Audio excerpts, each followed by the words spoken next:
kunci kemiskinan ini kan rumusnya kan sederhana. Bagaimana meningkatkan pendidikan, pelayanan kesehatan, dan infrastruktur. Sudah, pasti akan berkurang itu. Kita kasih paparan, ini potensi Situbondo, dan Anda bisa berinvestasi di Situbondo dengan jaminan bahwa Anda duduk di situ, izin akan ada.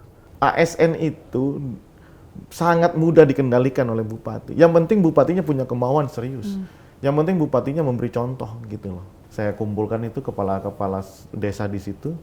Saya nggak mau tahu kalau sampai sampah ini belum selesai, ya kan, anggaran-anggaran yang untuk desa saya tahan.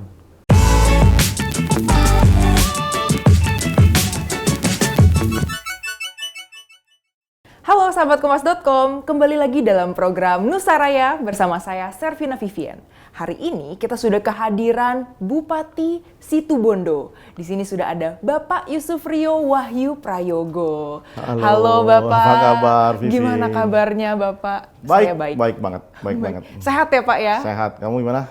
Sehat juga Pak, puji Tuhan. Iya. Ini panggilnya enaknya apa nih? Pak Mas Rio ya?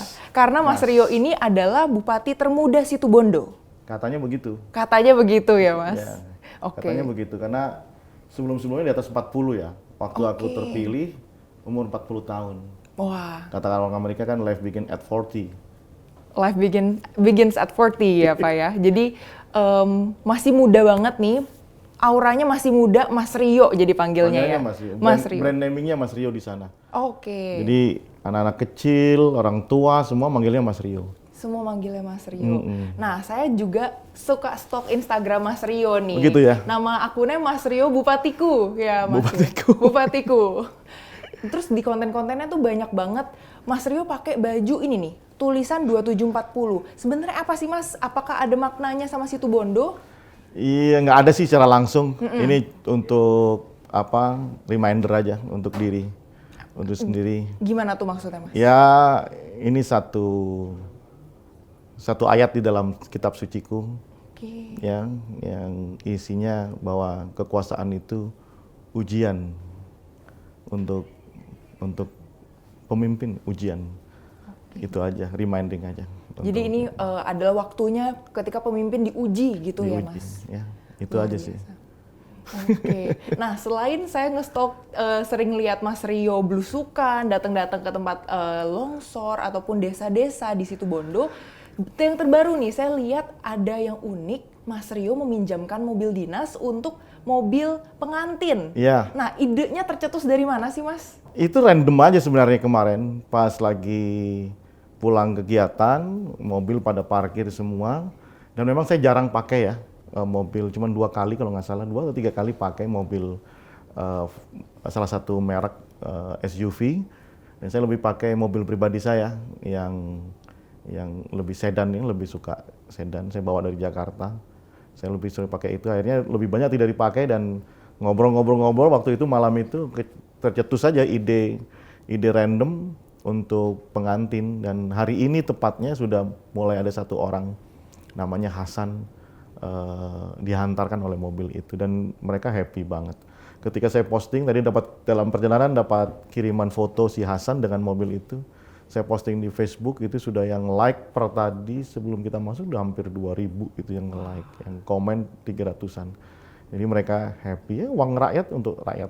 Iya. Selain untuk pengantin, ada rencana mungkin untuk kesehatan kah gitu Pak? Kan sudah ada fasilitas. Emergency? Fasilitas sudah ada kan, kita program janji kita ada satu desa satu ambulan tuh. Memang belum ada ambulan per desa. Iya. Jadi kita mau running untuk itu ke satu desa satu ambulan gitu. Jadi masyarakat desa bisa menggunakan fasilitas ambulans itu untuk ke rumah sakit. Daripada mereka kan sewa tuh mahal tuh, sewanya belum lagi upah supirnya dan lain-lain tuh mahal banget, kasihan mereka. Karena Situbondo ini secara indikator makro masih sangat miskin lah. 11,51 dari total populasi, kurang lebih sekitar 84.000 yang kategorinya itu miskin. Gitu. Itu kalau pakai data BPS. Kalau pakai data Bank Dunia malah lebih 2 kali lipat tuh. Begitu kondisinya. Berarti mobil dinasnya boleh dipergunakan, dipinjamkan secara gratis ya Gratis, Pak? gratis. Beserta dengan sopir dan bensin. Tis, gratis. Wah, luar biasa Gratis. banget. Ini menarik banget. Nggak apa-apa juga kalau orang Jakarta mau nikah pakai mobil itu juga nggak apa-apa Oh, kok. boleh dibawa ke Jakarta gitu Pak? Hanya khusus warga Situbondo. Iya, gitu hanya ya, Pak? untuk Kabupaten Situbondo gitu. Oke. Banyak sih yang minta untuk apa? Untuk antar anak sekolah atau mau ke acara pengajian atau mau studi tour, kita nggak perkenankan. Hak khusus untuk yang menikah. Itu pun yang menikah untuk yang pertama kalinya. Itu syaratnya memang harus ketat. Harus ketat ya Pak, biar nggak disalahgunakan gitu ya Pak. Iya. Oke, nah tadi Bapak sempat bahas tentang satu desa, satu ambulan. Yes. Nah hasil dari retret kepala daerah kemarin nih Pak, bersama dengan Menteri Dalam Negeri begitu, dari Bapak sendiri apa pelayanan kesehatan yang paling Bapak utamakan, programnya itu seperti apa sih Pak? Ya untuk memang Situbondo? ada mandatory policy yang harus kita jalankan. Pertama kesehatan, pendidikan, dan infrastruktur. Dan kesehatan itu menjadi backbone kalau kita berbicara tentang indeks pertumbuhan manusia ya. Itu menjadi backbone bersama pendidikan dan infrastruktur. Nah oleh karena itu kita fokus banget hari ini, salah satu janjinya adalah berantas berobat gratis tanpa batas. Sebenarnya itu sudah disiapkan oleh Undang-Undang JKN ya, Jaminan Kesehatan Nasional, tapi belum terlaksana nih di pemerintahan sebelumnya. Makanya kita push, saya bilang nggak mau tahu, kita harus menggunakan UHC, Universal Health Coverage, yang BPJS itu. Jadi semua orang sudah bisa menggunakan. Mau orang yang bayi yang baru lahir pun ketika sakit tuh bisa menggunakan itu.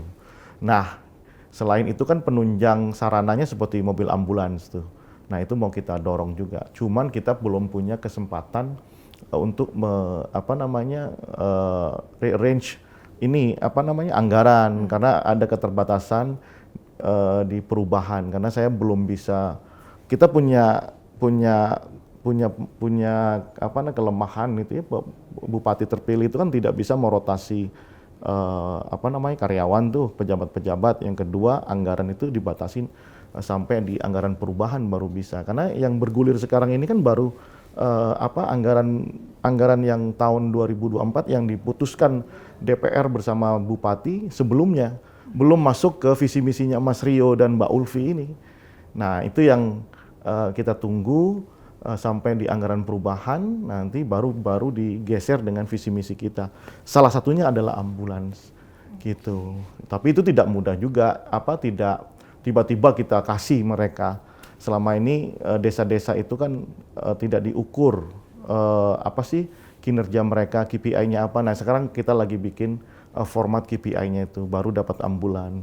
Supaya desa-desa tidak terjebak dengan persoalan-persoalan teknis yang kadang-kadang itu bermasalah secara hukum gitu loh.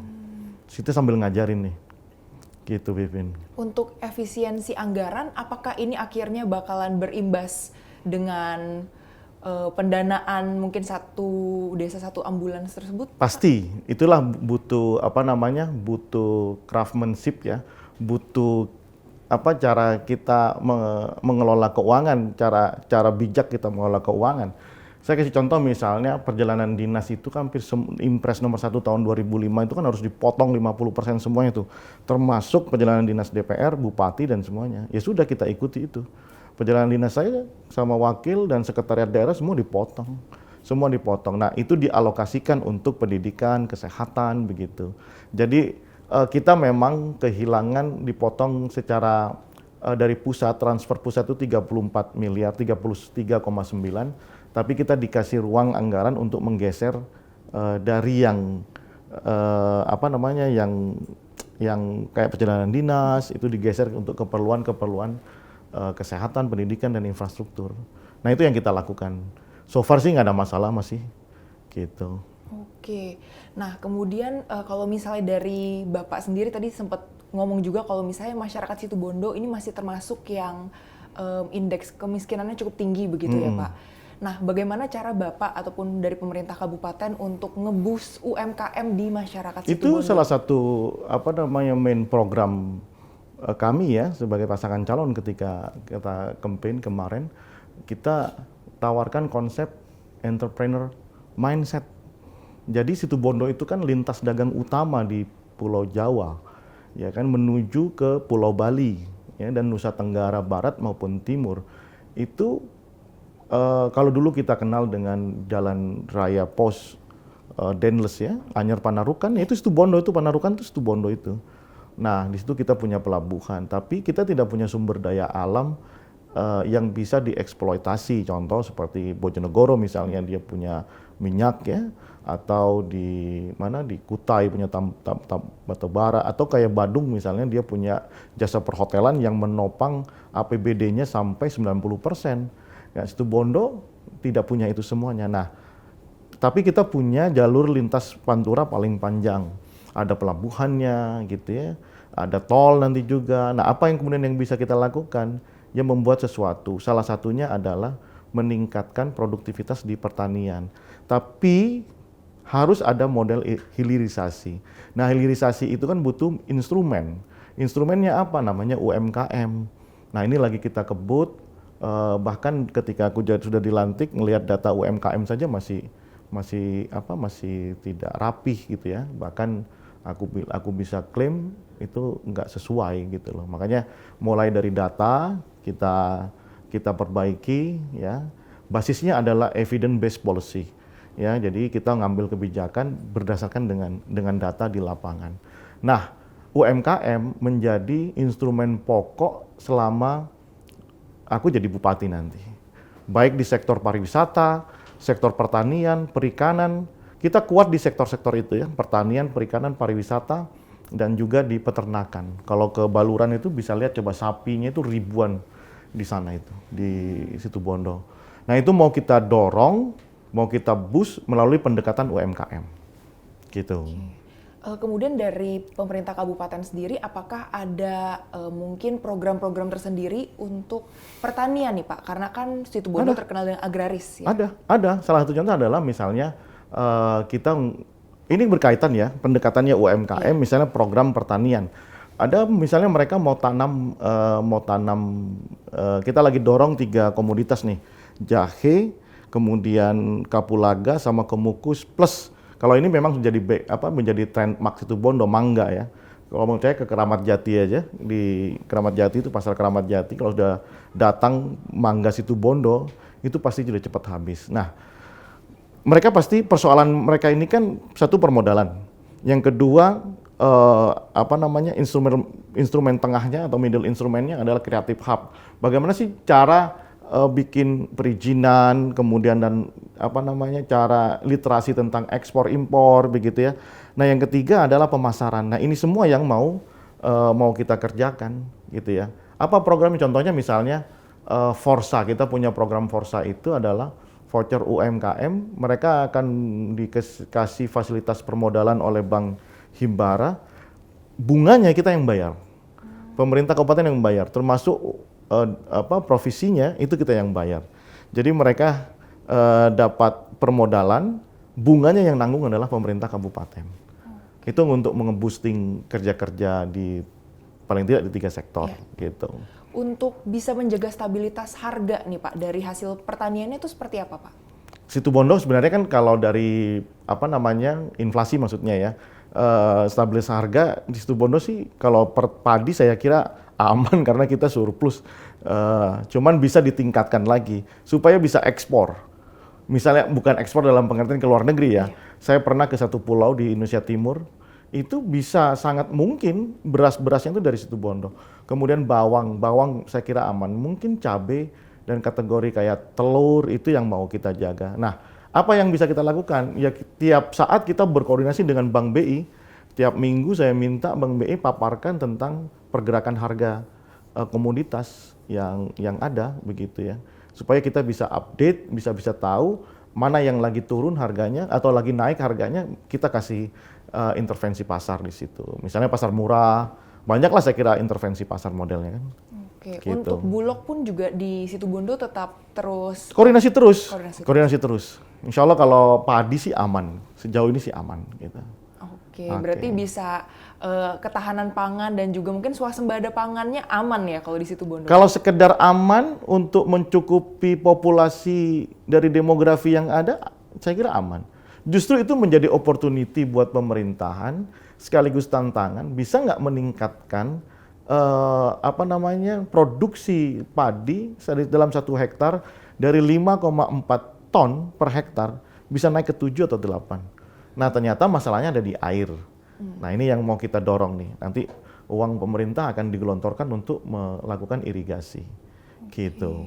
Berarti pembangunan infrastruktur untuk irigasi pertanian. Irigasi pertanian itu menjadi kuncinya. Gitu. Baik. Nah, kemudian di Situbondo ini juga jadi salah satu tempat untuk dibukanya sekolah rakyat ya, Mas Rio? Betul. Nah, bagaimana menurut Mas Rio dengan adanya sekolah rakyat, apakah betul-betul bisa meningkatkan kualitas SDM ataupun menekan kemiskinan di Situbondo? Pasti, karena memang basisnya ketika Presiden membuat satu kebijakan sekolah rakyat, itu kan memikirkan bagaimana, kalau sekarang kan data itu sedang dikonsolidasi oleh Kemensos nih. Kalau dulu kita ada DTKS, macam-macam, tiap KL punya data. Nah, sekarang itu dikonsolidasi menjadi datasen.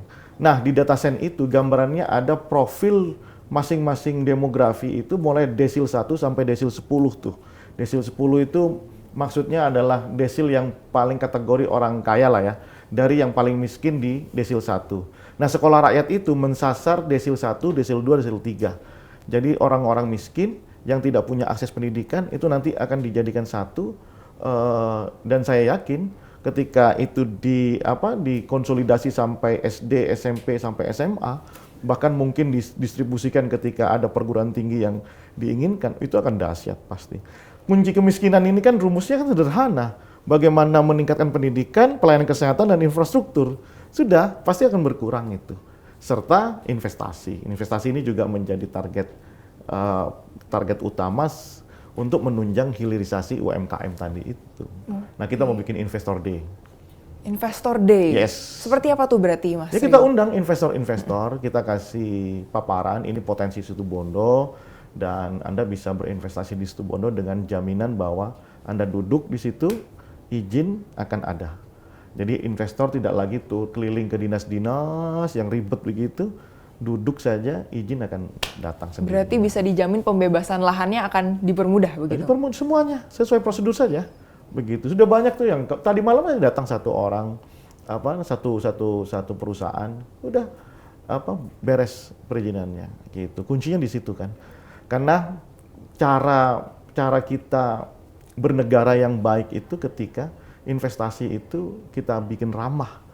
Ya, kita persilahkan orang datang, perusahaan datang untuk investasi. Nah, selama ini kesulitannya kan mereka kenapa harus investasi di satu daerah? Mereka kan butuh keyakinan tuh. Nanti perizinannya dipersulit, minta uang lah, inilah. Nah, itu yang bikin mereka malas. Nah, sejak saya setelah dilantik saya bilang nggak boleh lagi ada yang seperti itu. Apakah dari pemerintah memberikan syarat pekerjanya harus dari warga Situbondo gitu? Pasti mereka sudah paham kalau yang begitu.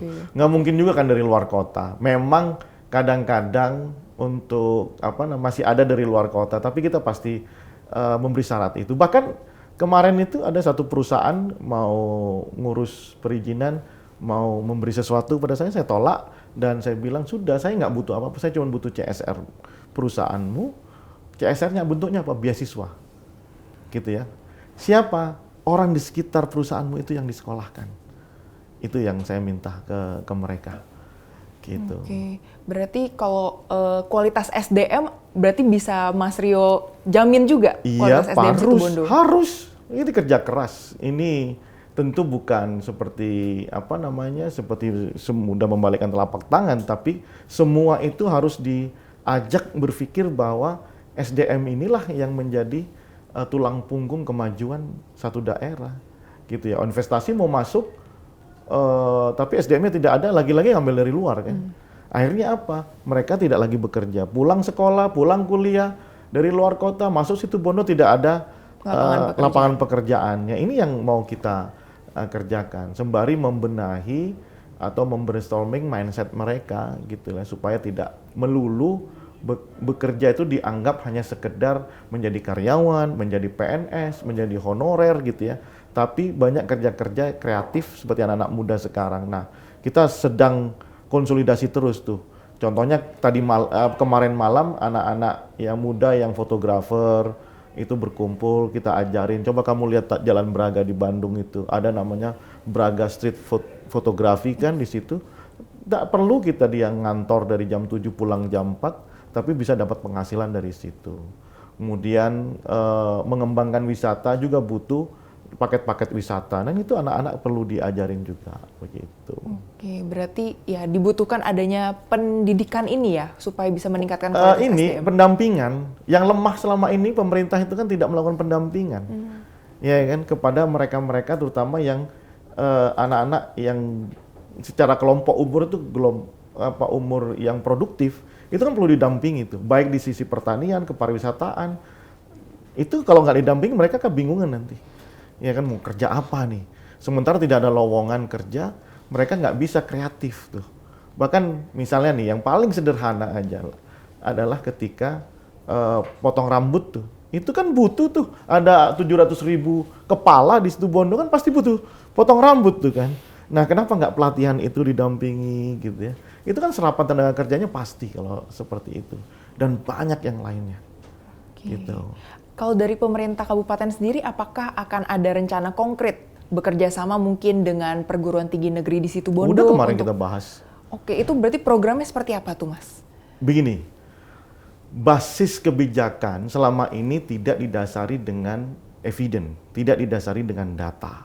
Dia selalu menggunakan pagu. Pagu itu maksudnya adalah, ini uang sekian nih, ya kan? Oh dinas ini sekian nih. Belum tentu juga dia butuh, atau belum tentu yang lain tuh butuh lebih gitu loh, ya kan? Nah, ini yang kemudian saya dekonstruksi ke teman-teman birokrat bahwa jangan lagi berbasis pagu, basisnya adalah kebutuhan. Nah, bagaimana kita bisa tahu kebutuhan? Misalnya kebutuhan tentang infrastruktur, ya dari riset dong. Tidak mungkin data-data itu muncul dengan sendirinya atau pakai asumsi itu. Oh nanti kita bangun jalan ini, nggak bisa. Semua harus by riset. Semalam saja saya kumpul sama beberapa dinas, saya ajarin mereka. Misalnya tahun ini kita main tentang infrastruktur. Basisnya apa? Kebutuhan masyarakat.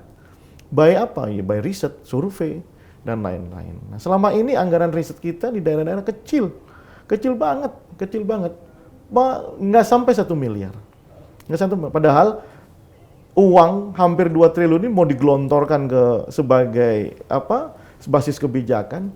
Lantas apa ininya? Justifikasinya apa? Nggak ada di situ. Nah ini saya mulai rubah polanya. Jadi basisnya jangan lagi pagu. Dinas ini 8 miliar, dinas ini 16 miliar. Pertanian ini nanti terserah OPD-nya yang kreatif di situ. Hanya sekedar output, tidak ada outcome. Nah ini yang mau saya geser. Apa masalahnya dan apa solusinya, outcome-nya seperti apa. Dan itu menjadi prestasi kerja para birokrat ke depannya. Gitu. Untuk survei-survei yang tadi mau dilakukan itu konkretnya seperti apa Pak? Strategi yang di lapangannya mau dilakukan seperti apa? Macam-macam pendekatannya ya, bisa dengan perguruan tinggi, bisa dengan Litbang Kompas ya kan. Macam-macam strateginya. Yang penting basis data, ya kan macam-macam. Saya kira yang kita butuhkan adalah data. Tidak hanya small data, tapi big data. Saya harap itu menjadi basis kebijakan. Misalnya tentang kebutuhan masyarakat milenial.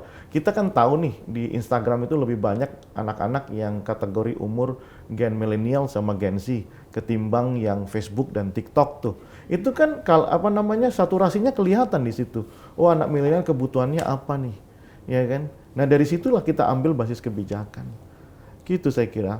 Di dunia maya kita kenal dengan social network analysis. Di dunia darat, ya, di lapangan kita kenal dengan survei, dengan penelitian gitu ya. Itu semuanya digunakan untuk menjadi basis kebijakan. Nah kelemahannya di banyak pemerintah kabupaten, kebetulan saya juga seorang konsultan begitu ya, mereka itu tidak menggunakan basis itu. Ya karena tidak kenal aja dengan ilmu itu. Gitu. Oke, berarti ini ada plus point ya Pak, dengan latar belakang pernah menjadi konsultan politik, berarti harusnya ini mah udah ya gampang lah ya di lapangan Pak. Harusnya. Harusnya. Oke. Tapi kalau dari Mas Rio sendiri gimana caranya menjamin bahwa pembangunan di seluruh situ Bondo, mau dari yang kawasan paling terpencil itu betul-betul merata gitu, Mas? Satu, ke diri sendiri, ya. Nggak boleh ada preferensi di situ, ya. Nggak boleh ada subjektivitas di situ. Kita harus buka telinga, mendengarkan, dan melihat data mana yang memang harus menjadi priority. Yang kedua, kita harus gercep ketika ada komplain.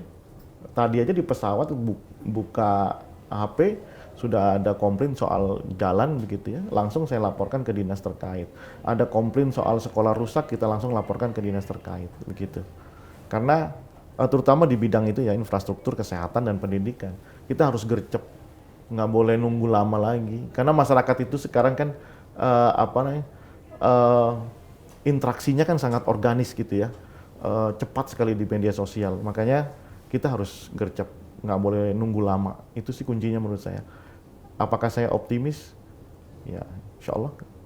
Berarti kalau misalnya nih dari sahabatkompas.com ataupun yang warga situ Bondo mau melaporkan misalnya ada kerusakan infrastruktur, itu kemana, Mas? IG saya, TikTok saya, Facebook saya, dan satu lagi program namanya Rio Calling. Nanti itu 24 hours, dia akan standby di situ, dia akan nerima panggilan, nerima pesan, dan itu langsung. Kayak kemarin contoh lampu mati, itu langsung tuh malam itu juga dikerjakan. Gitu. Oke. Terus kemudian dari Mas Rio sendiri sejauh mana sih peningkatan pembangunan infrastruktur ini untuk peningkatan kualitas hidup masyarakat? Ya pasti dong, kalau itu kan pasti. Saya katakan dari tadi basisnya 3 tuh, kesehatan, pendidikan, infrastruktur, pasti. Karena bagaimanapun kita berbicara tentang pergerakan ekonomi kalau infrastrukturnya buruk, ini lagi diinventarisir mana jalan-jalan yang rusak, mana yang belum pernah dibuat jalan aspal ataupun betonisasi, ini lagi diinventarisir. Kita akan push di situ, gitu. Oke.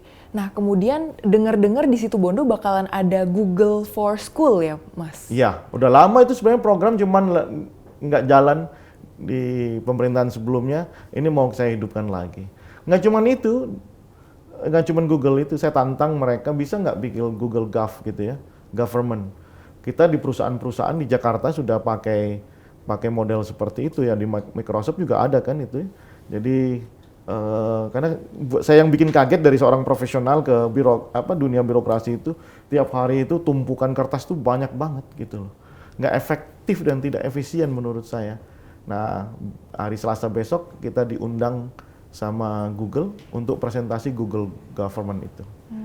Biar lebih casual lah, ya kan. Tapi gitu. untuk yang Google for School ini, gimana caranya Mas Rio memastikan bahwa memang betul-betul seluruh warga yang mungkin di tempat-tempat yang lebih terpencil ini lagi trial, bisa mengakses gitu Google for School ini? Itu untuk sekolah-sekolah tertentu saja dulu. Oke. Belum semua sekolah. Rencananya tapi akan mau untuk semua sekolah. Kalau infrastrukturnya cukup, uangnya cukup, nggak apa-apa saya kira. Bagus. Senyampang itu mendukung kebutuhan digitalisasi, kita dorong. Tapi kan lihat anggaran nih, ya kan. Berarti sekarang nih lagi agak terhambat gitu ya, Mas, untuk ya pastilah program ini. Pemerintah kabupaten mana, provinsi mana yang tidak terhadap dengan adanya efisiensi seperti ini. Tapi apakah itu harus kita nyerah? Enggak gitu ya. Kita enggak, justru challenging buat kita bagaimana meminggirkan atau meringkes kegiatan-kegiatan yang nggak penting kayak perjalanan dinas dan lain-lain begitu ya.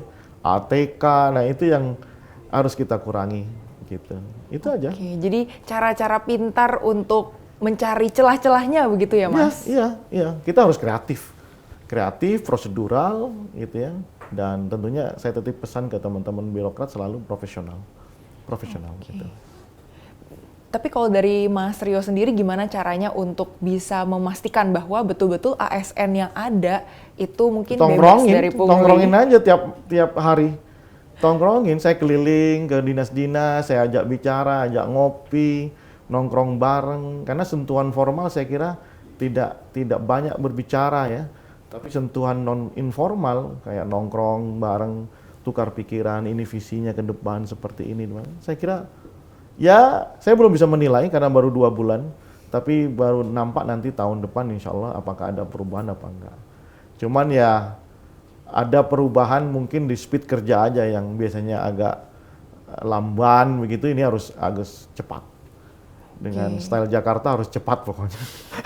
Iya, apalagi sudah lama 20 tahun katanya di Jakarta ya, Nggak Mas? sampai sih. Itu memang tinggal di Jakarta, kantor di Jakarta, jadi kita sudah ikuti ritme kerja di Jakarta. Ya, Yang fast pace banget ya, Mas? Fast pace banget itu. Oke, jadi membawa work style dari Jakarta Harus, ke Situbondo. iya. Apa nggak nanti warga Situbondo yang nggak culture shock, Mas?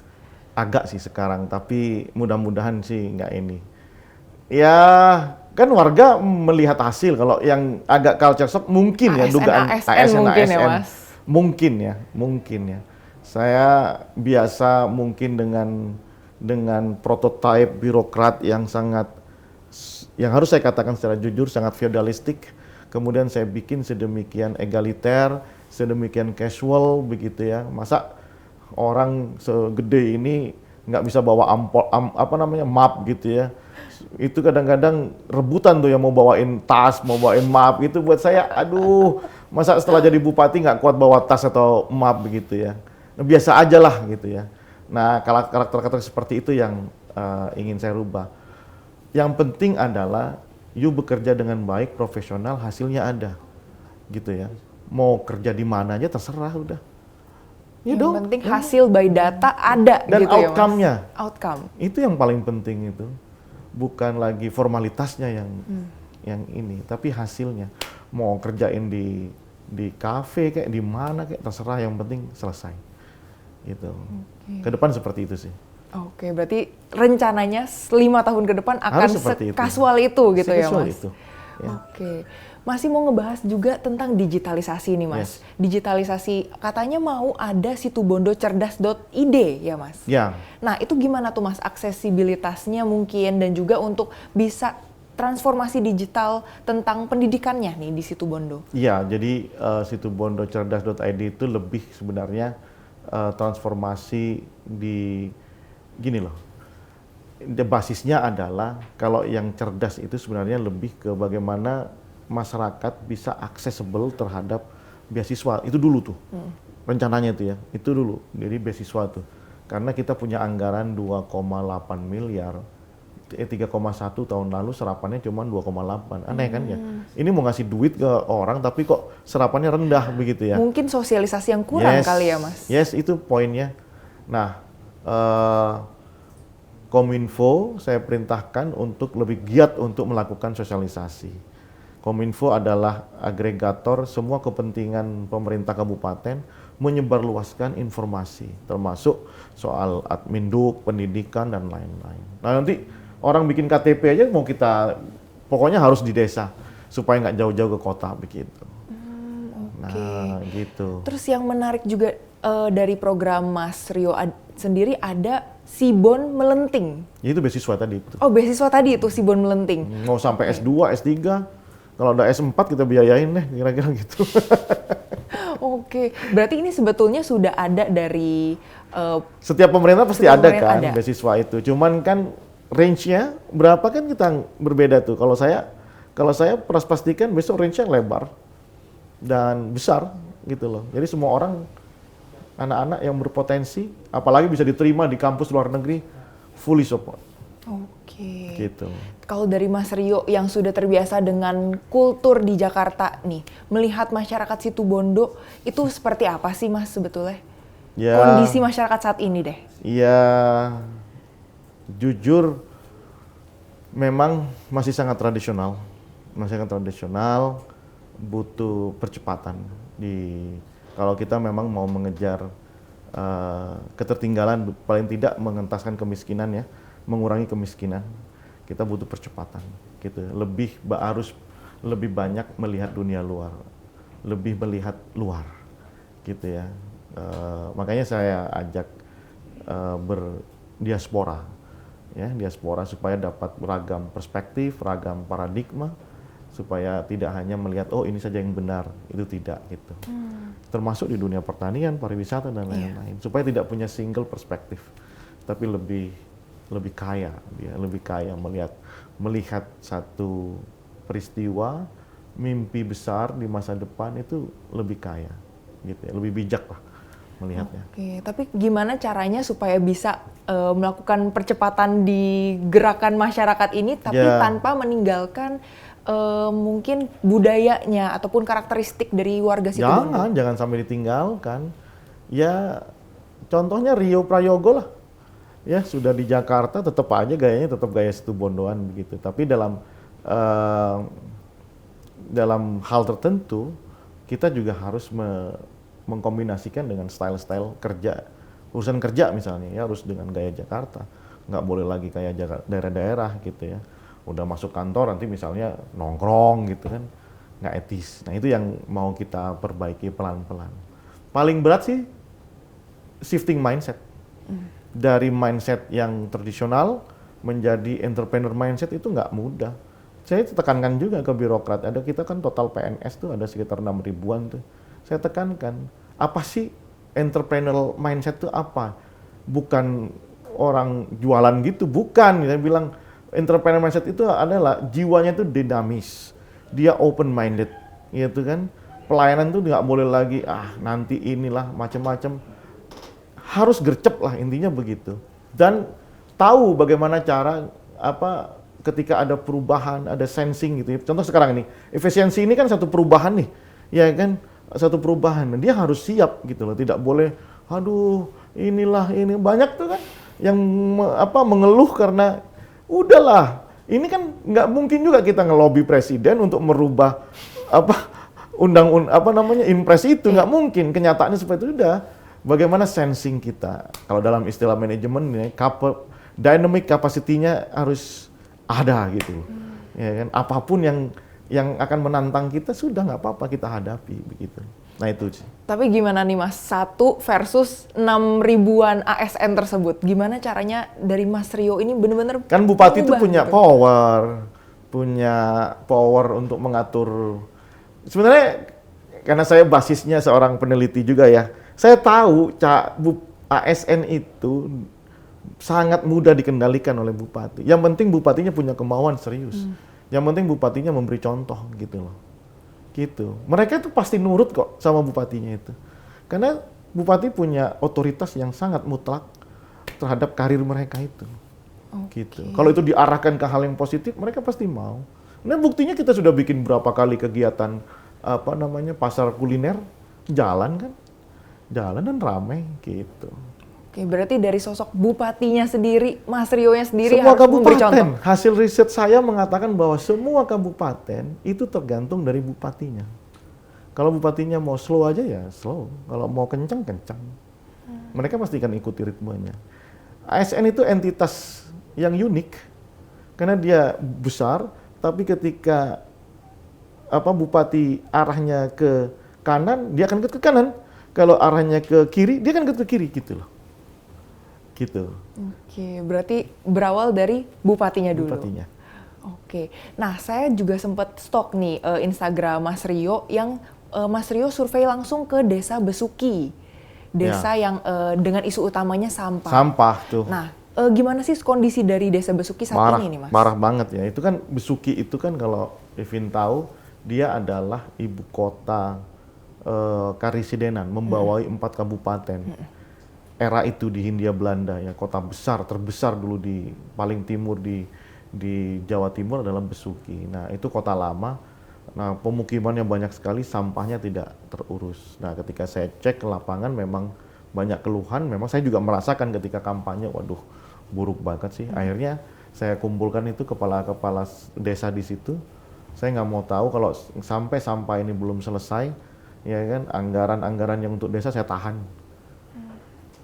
Ya memang kita harus tangan besi juga sama ini, supaya mereka ada kesadaran. Nah, sisi lain kita bikin instrumen kebijakan namanya KBS, Kerja Bakti Serentak, gitu ya. Itu dimulai dari seluruh struktur pemerintahan dari kabupaten sampai ke desa, semua stakeholder dilibatkan nanti, gitu. Supaya soal sampah ini kan soal lingkungan kan tidak hanya basisnya kebijakan, tapi juga harus gerakan masyarakat, gitu loh. Satu kita carson-nya, paksanya kita lakukan, ya kan? Ya kalau masih ada sampah di situ, sampahnya jelek, masih buruk sampahnya, misalnya dana ADD-nya nggak kita kasihkan tuh, insentif atau ambulans yang tadi itu nggak kita kasihkan tuh, takut mereka pasti. Tapi kalau udah bagus, nah kita kasihkan gitu. Ada reward and punishment di situ. Tapi gerakannya juga dibangun di situ, ya kan? Gitu. Berarti langkah utamanya adalah membangun masyarakatnya Ya. ke budaya yang lebih baik. Double gitu ya? track sih menurut saya sih. Cursionnya, paksanya dilakukan, tapi membangun gerakannya itu juga dikerjakan gitu loh. Jadi dua-duanya double track ini, dual track ini. Ya, cursionnya otoritas paksanya ditekankan, tapi membangun kesadaran masyarakat juga harus dikerjakan gitu. Oke. Ya. Nah, selain Situ Bondo ini terkenal dengan pertanian ya, Mas. Situ Bondo kan karena di daerah pesisir nih, terkenal banget juga dengan pantai-pantainya. Boleh diceritain gak sih, Mas? Apalagi yang Taman Nasional Baluran, yang katanya Lagi rame tuh. Iya, lagi rame, katanya Little Africa di Indonesia gitu. Afrika van Java kata orang. Afrika van Java. Atau Little Africa. Ya, memang Baluran itu salah satu taman nasional tertua di Indonesia. Dan kalau ke sana, sudah pernah ke sana belum? Wah, belum nih. Makanya ditunggu undangannya nih, Mas, untuk kompas.com nih datang-datang. Very much welcome. Pokoknya datang aja ke situ, nanti kita siapkan semuanya. Nanti kita undang lah ya. Nah, Afrika van Java ya seperti karakter Afrika. Ada padang savana yang luas, terus flora faunanya itu juga identik gitu ya. Dan itu adalah destinasi wisata yang paling utama di Situ Bondo. Nah, apa yang bisa aku share kesempatan kali ini, ada pantai, ada gunung, ada flora, mau cari macan juga ada, mau banteng juga ada gitu ya. Itu nyata. Kalau kita datang ke kebun atau ke tempat-tempat kayak di mana, itu kan memang desain ya, memang buatan nih. Kalau ini murni kayak Afrika, bener kayak Afrika, gitu, kayak padang savana yang luas sekali begitu. Dan di situ dekat itu ada pantai yang cantik, ada gunungnya juga, jadi bisa merasakan betul atmosfernya Afrika. So, kamu harus datang ke situ sama teman-teman. Siap, ditunggu nih undangannya ya, Mas. Oke, berarti kalau gitu infrastruktur ke destinasi-destinasi wisata tersebut Itu memang PR sudah juga, oke banget itu ya, PR. Mas? Sebagian besar sudah oke karena dia ada di pinggiran jalan kan. Pinggiran jalan sangat mudah kok, accessible banget gitu ya. Tapi lagi-lagi yang aku mau bilang adalah apakah masyarakat Situ Bondo siap dengan tourism mindset, ya kan? Saya kasih contoh misalnya, ada mobil plat B lagi makan tuh di pinggir jalan, dihajar harganya, ya, dia belum terliterasi dengan hospitality. Nah itu PR-nya buat saya. Selain infrastruktur kayak ya kebutuhan-kebutuhan gimmick-gimmick di tempat wisata itu, tapi saya lebih berpikir tentang mindsetnya. Itu tantangan terberatnya. Misalnya ya, bagaimana ketika ada turis asing datang, dia benar-benar service mereka, hospitality-nya benar-benar ada begitu. Itu belum. Nah itu PR-nya situ. Ya, perhotelan juga masih sangat minim di kawasan wisata di situ atau di kota bahkan belum memadai. Nah itu juga harus kita kejar. Gitu ya. Padahal sangat berpotensi untuk bangun mungkin villa-villa yang kayak di Bali-Bali gitu ya, Mas? Sangat. Makanya dalam kesempatan ini dan kesempatan Investor Day, aku mau invite mereka ya untuk melihat Situ Bondo dan invest di Situ Bondo, terutama di sektor pariwisata. Itu. Wah, berarti sebenarnya Situ Bondo ini whole package banget ya, Mas? Beneran. Dari pertanian iya, dari alam, destinasi wisata juga bagus. Bagus. Makanya banyak orang bilang sayang Situ Bondo gitu ya. Makanya aku pulang kampung ya untuk itu juga. Karena ketika pulang nengok mama papa Situ Bondo ya flat aja, begini-begini aja. Akhirnya aku putuskan aku nyalon bupati. Siapa tahu menang kan, dimenangin bener sama Allah kan. Nah ini kesempatan, ini opportunity-nya untuk menuangkan semua mimpi-mimpi tentang Situ Bondo. Gitu. Berarti motivasi untuk banting setir dari yang karir konsultan politik menjadi kepala daerah itu karena itu ya, Mas? Itu gak ada lain apa. Lebih enak Jakarta kan. Bisa nongkrong, bisa ini, Situ Bondo itu aja. Ingin bener-bener memastikan Situ Bondo 5 tahun ini bisa maju lah, paling tidak ya lebih dikenal dan kemiskinannya turun Itu saja. Karena sejak aku lahir sampai sekarang Situbondo, ya sorry to say, nggak ada perubahan. Gitu. Dari dulu Mas Rio masih kecil di Situbondo sampai sekarang masih sama terus ya Mas? Sama aja. Nothing special. Wah, berarti ini membawa mimpi besar nih untuk Situbondo. Apakah bisa? Ya butuh effort. Butuh proses juga dan waktu ya sebenarnya Mas. Bantuan kompas.com. Iya, betul. Dan kalau saya lihat-lihat juga Mas Rio hobinya kulineran ya Mas? Yes. Nyobain UMKM di sekitar Situbondo. Yes. Favoritnya apa sih Mas? Kalau di Situbondo? Tacin palapa. Tacin palapa? Ya, itu bahasa Madura. Jadi okay. kayak bubur tapi pakai bumbu kacang begitu. Itu favorit semua orang di kota Situbondo sih. Ada juga sih nasi sodu, terus kemudian ada yang di Situbondo terkenal itu namanya nasi kolhu, ya semacam itulah. Aku kan seorang traveler, hobiku traveling gitu ya. Aku sudah keliling Indonesia dari ujung Aceh sampai ke Papua, dan pasti di satu ketika, satu tempat yang aku cari dulu bukan tempat wisatanya, makanan tapi khasnya, kuliner lokalnya, itu selalu itu. Makanya ketika sekarang, ya itu tadi aku bilang, ini kan lintas dagang, jutaan orang pergi dan pulang dari Bali, tapi mereka itu cuma ngelewatin doang, nggak mampir ke Situbondo, mostly tidak mampir. Berarti kan harus ada sesuatu di Situbondo itu. Nah, per kecamatan aku bikin ajang wisata kuliner dengan tematik gitu loh. Kemarin di Panarukan ada weekend pagi, ya tiap hari Sabtu Minggu itu nanti mereka kuliner lokalnya di ini pasar kuliner gitu ya. Kemudian nanti ada di sebelum Panarukan ada Bungatan, kita bikin kuliner senja Bungatan. Jadi dia sore sampai malam karena pinggir pantai begitu. Di atas gunung kita punya kopi yang bagus banget, namanya Kopi Baderan di lereng Argopuro. Kita lagi mau bikin acara glamping di situ, minum kopi di Plaza Rengganis gitu. Gitu kira-kira di Jangkar, di pelabuhan besar kita bikin namanya Jello City. Kan apa namanya Velocity, ini Jello City. Jello City. Jangkar lokal kuliner and sporty, nah, kita gitulah. Gitu. Berarti dan ini dari ujung ke ujung, Situbondo itu kan memanjang. Iya. Memanjang aja. Jadi orang mau check in di mana saja, itu bisa harusnya dapat servis gitu ya. Baik kuliner, perhotelan, dan wisata. Di mana saja pada tempat itu. Berarti betul-betul sangat-sangat melibatkan masyarakat publik begitu ya? Akan agresif di situ. Akan sangat agresif di situ. Mudah-mudahan, mohon doanya, bantuannya juga ini teman-teman media. Iya. Terus kemarin juga sempat ada triathlon di Situbondo ya Mas?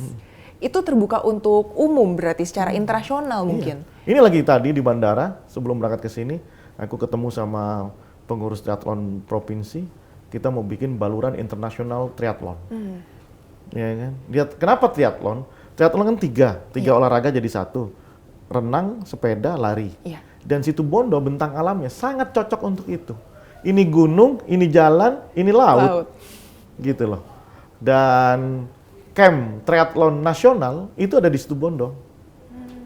Gitu. Jadi aku besar harapanku Situbondo menjadi tuan rumah triathlon di Indonesia. Gitu. Karena memang sudah sangat strategis gitu. Sangat ya, strategis dan cocok banget buat triathlon. Gitu.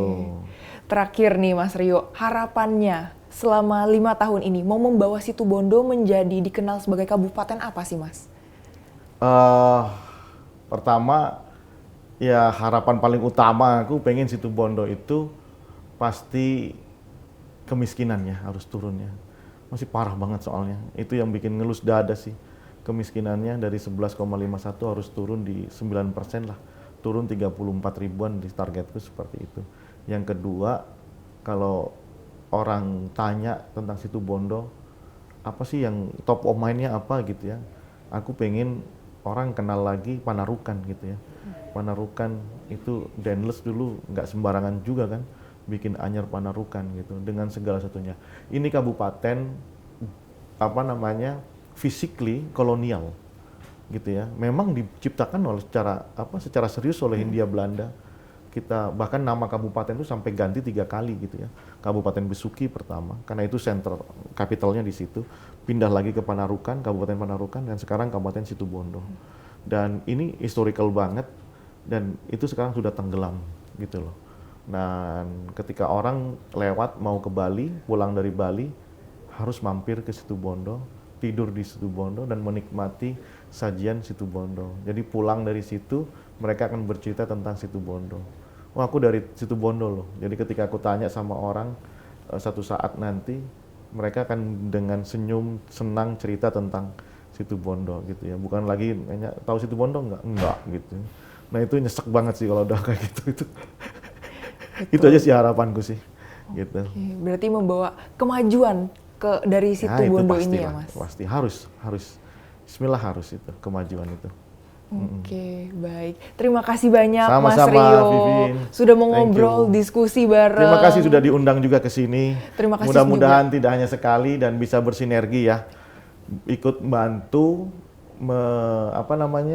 memajukan kabupatenku dan kabupaten masyarakat Situbondo. Itu. Supaya bisa makin dikenal juga Sangat dikenal. bagi seluruh Indonesia ya, Mas. Oke. Oke. Terima kasih sudah mau meluangkan Terima kasih waktu, juga. Mas Makasih, Rio. makasih. Sukses terus, semoga mimpi, visi misinya betul-betul bisa terrealisasi ya, Sukses Mas. juga untuk kompas.com. Terima kasih, Mas. Thank you. Nah, itu dia tadi ngobrol-ngobrol kita di Nusaraya bersama dengan Mas Rio, Bupati dari Situbondo. Sampai bertemu di program Nusaraya berikutnya. Saya Servina Vivien, pamit undur diri. Salam Nusaraya, semangat Bhinneka Indonesia Raya.